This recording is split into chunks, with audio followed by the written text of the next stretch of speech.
ES Audio. Hello, I'm Nick Curtis, the Evening Standard's chief theatre critic. Welcome back to our theatre podcast. With me this week is our culture editor, Nancy Durrant. Hello, Nancy. Hello. Coming up later in the show, we're going to be talking about Superhigh Resolution at the Soho Theatre, which I strongly urge you to see. Yes, and it's a suitably emotionally rinsing look at the state of the NHS. But first, we're going to be looking at My Neighbour Totoro at the Barbican by the Royal Shakespeare Company. May has met a forest spirit called Totoro. He lives beneath the giant camphor tree in the woodland behind our house. I met him too when we were waiting for Dad's bus. This is an adaptation of the Studio Ghibli film by Hayao Miyazaki. This is, I think, very much the Royal Shakespeare Company's attempt to produce a commercial hit along the lines of Matilda. Basically, two young girls are moved out of Tokyo in 1955 by their father to a rural part of Japan because their mother is ill in hospital. And there they are befriended by this huge, strange, sort of half bear, half rabbit, half bit lion. It's a creature. woodland spirit. It's a woodland spirit. It is a woodland spirit. But that said, it doesn't really do much. It sort of floats through the action, being, sort of giving them nuts to plant or, sort of seeds to plant. Something to cuddle.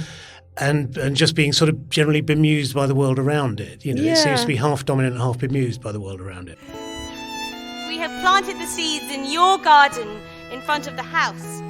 We thought a little forest might grow to give you some shade when you come home. And it is obviously, I think, in some ways a manifestation of their upset and grief. It's a consoling figure conjured out of the forest by them, I think, isn't it? Here is a picture of May as a crab.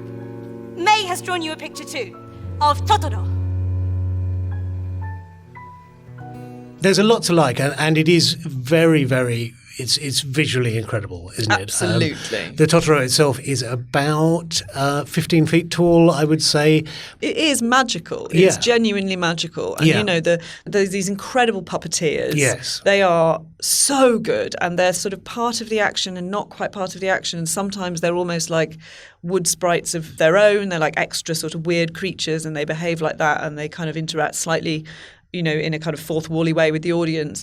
And then the soot sprites are all just on these, they're just basically fluff on bendy sticks, aren't they? Yes. But they move like a kind of murmuration of starlings or something. And they, you can immediately let go of the fact that you can see like 12 people tramping about a stage in black outfits. Yes, they play quite sort of loosely with the visibility of the puppeteers in a way that people did in Warhorse and to a certain extent Lion King all those years ago. But there's a wonderful moment when a bus draws up and the guy who's playing the bus driver sort of steps out in front of it and then realises he's shown himself and has to step behind it, back into it, and it's all quite funny and quite charming. And as well as the soot spirits, I love the chickens, which are just rubber chickens on sticks, which just sort of flop around all over the stage. But they're so funny. They're very, very charming. And they move just like chickens. They're so chickeny. Yes. I love them. They're the most chickeny chickens we've seen on the London stage this year, Exactly. Is there an award for that? There is. So top marks the puppeteers here. The man in charge is the wonderfully named Basil Twist.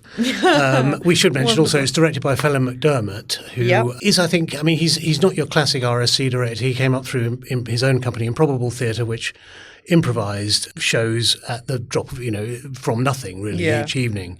He's a fabulously inventive director. And actually that's interesting for something like this, which is such a faithful adaptation of the film to the point that there are the kind of filmic longueurs of watching the cat bus kind of float around, which go on for way too long. Yeah. It's 2 hours and 45 minutes long. That's a really long time for a show which is essentially designed for children. Yes, that's true. And I went on like a Wednesday night or something, and I would say there is something over 1,000 seats in the Barbican Theatre. Every single one was full, and I maybe saw 8 to 12 kids, and everyone else was a grown-up. I'm sure it's different on other nights, but I was a bit like, oh, it's a cult. Yes. It's totally a cult. I think it may well be a cult. I think the Miyazaki films particularly do have that cult status, don't they?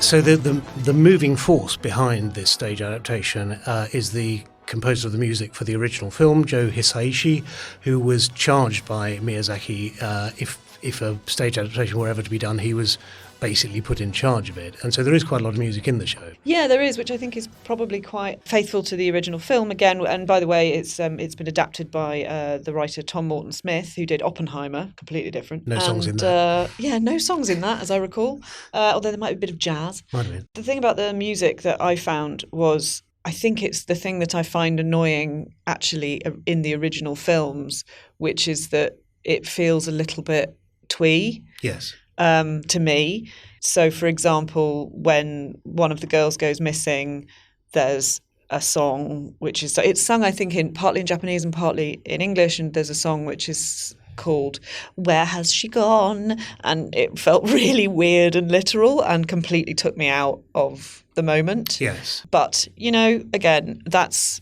something very, very like the movie, and if you love the movies, you'll love that. I quite like the fact that the score was half sung in English and half in Japanese. Yeah, because that's rather it is beautiful. an English language version by Tom Morton Smith of a very Japanese piece story. of work. Yeah, so absolutely. I think that sort of bridged that gap. Yeah, neatly, definitely. I think. Let's talk very briefly, if you don't mind, about the acting. Yes. It's kind of fine.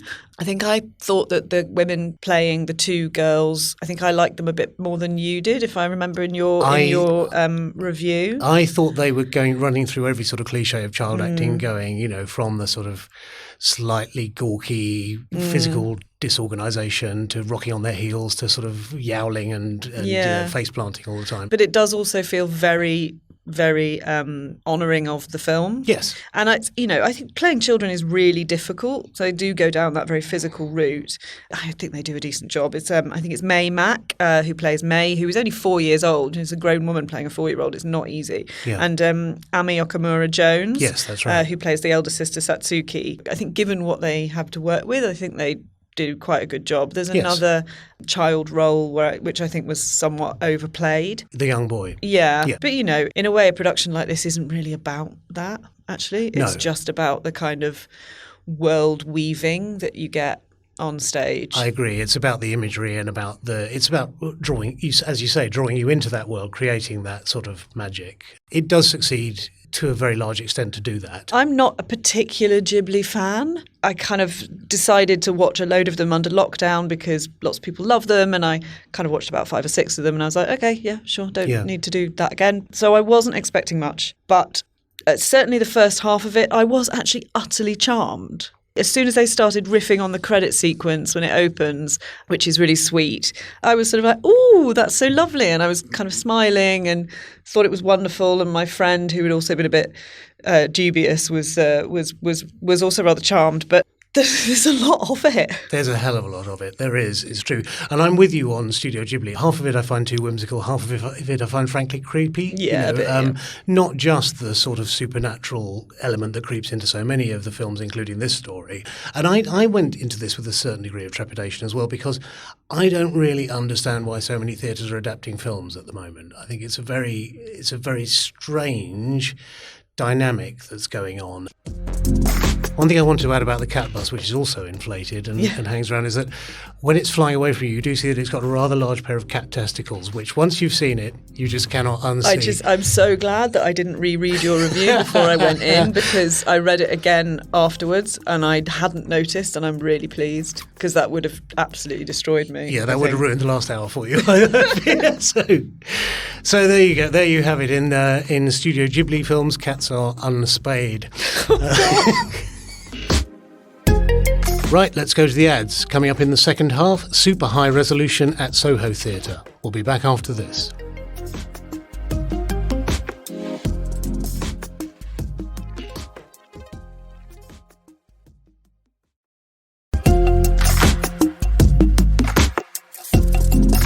So our second show this week is Superhigh Resolution at Soho Theatre. Nancy, tell us what this one's about. Well, it's the story of a junior doctor working in the NHS. If you think this is going to hurt, but with a female doctor, and it's perhaps a bit less played for laughs, if you like, if something quite so grim as if this is going to hurt is played for laughs. It's not a one-woman show, but there's one person on stage pretty much all the time, which is the leading role of Anna, who is the doctor. And we first meet her nursing a bloody nose because she's just been punched in the face by a very drunk patient into whom she was trying to insert a cannula. which gives you a good indication of what a difficult time she's having. I think it's also fair to say it sort of goes downhill for her from there, doesn't it?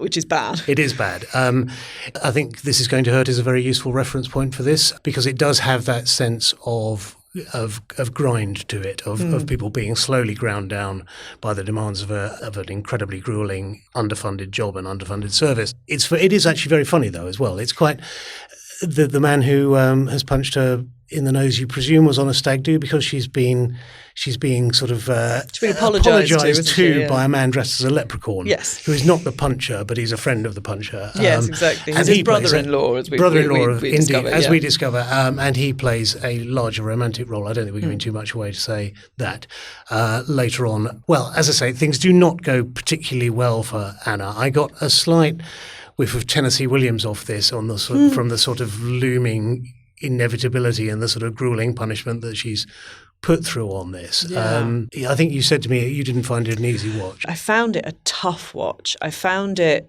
really affecting. I was really surprised when I came out how upset I was. Like the ending, I just kind of came out of the Soho Theatre and took myself off to John Lewis and nearly had a breakdown. I was like, I can't cope with this. It's too much. Yeah. It's like, do not try and go Christmas shopping after you've seen this show at a matinee. I can recommend not doing that. But I think it wasn't that I kind of came out going, oh, life is so tough for junior doctors. It's not like we don't know that. You know, we're aware of that. We've all seen or read This Is Going to Hurt. It's well known that this is a very, very difficult job. I think it was down to me being so deeply affected by the central performance by Jasmine Blackborough. Yes. She's almost never off the stage. She's always trying to do the right thing, make things better, help people, and at the same time crumbling before our eyes. I just found it really hard to watch. It's quite subtly done, though, isn't it, as well? A lot of it is unspoken and sort of understated. Her sister appears on stage, and you understand that their father is ill and probably dying.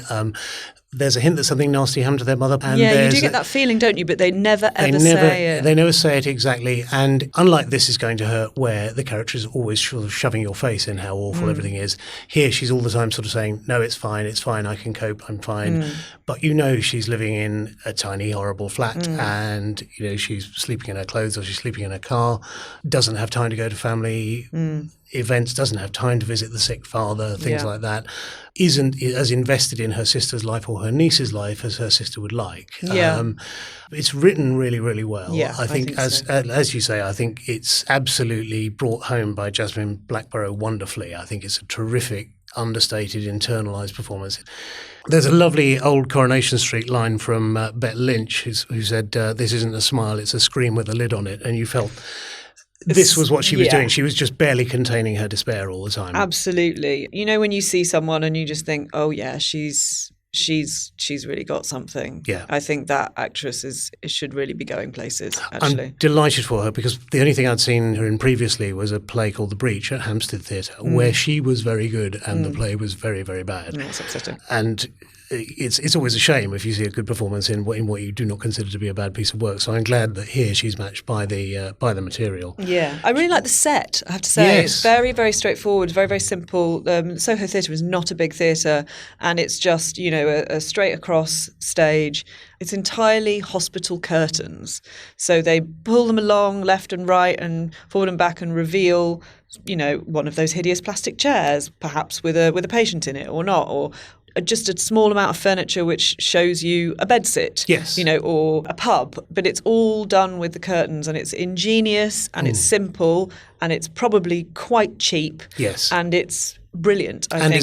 It's done with lighting as well, isn't it? Just a swish of a curtain, a change of lighting, suddenly you're in it completely. And the name of the designer is Andrew Edwards, and I found that really effective. Yes, we should say the writer is Nathan Ellis, who I think gets under the skin of a female lead character really well. Yeah, brilliantly. And the director is Blanche McIntyre, who very good. Is very, very, yes, I mean, just a terrific director. And here, I think absolutely captures the very best parts of the script and sort of whizzes through the weaker moments, I think, in quite a clever way. One thing I did want to mention is the monologues, which again I think are a very good way of saying quite a lot with quite a little, that you just basically see her quick fire responses to patients quite a lot of the time saying, "No, I'm not the nurse. Yes, I am a doctor. Yes, I am quite young. No, I'll get to you in time. No, I can't hurry. Yeah, sorry, continuously. It's really, after a bit, you kind of go, wow, you're having a terrible day. You do, but also quite funny. There's quite a lot of, it got up there accidentally. Yeah, yes.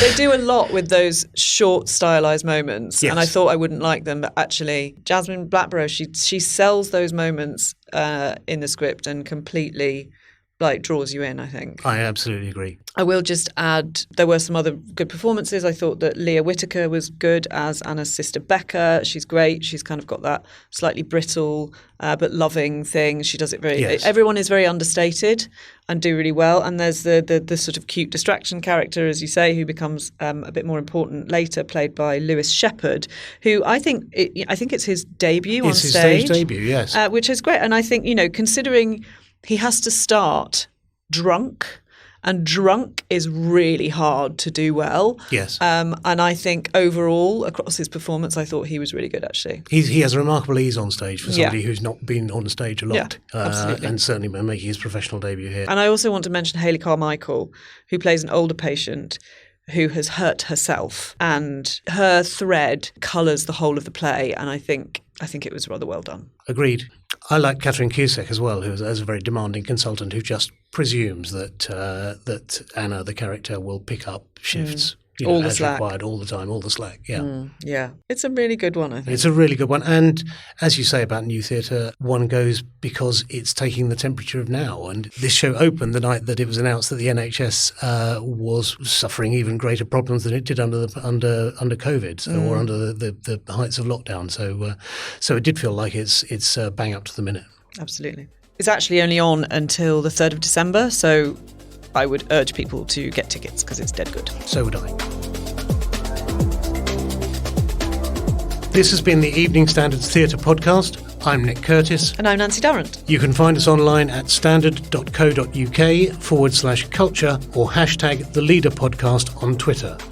The Leader Podcast will be back tomorrow from 4 p.m, and we'll see you again next Sunday for a brand new episode.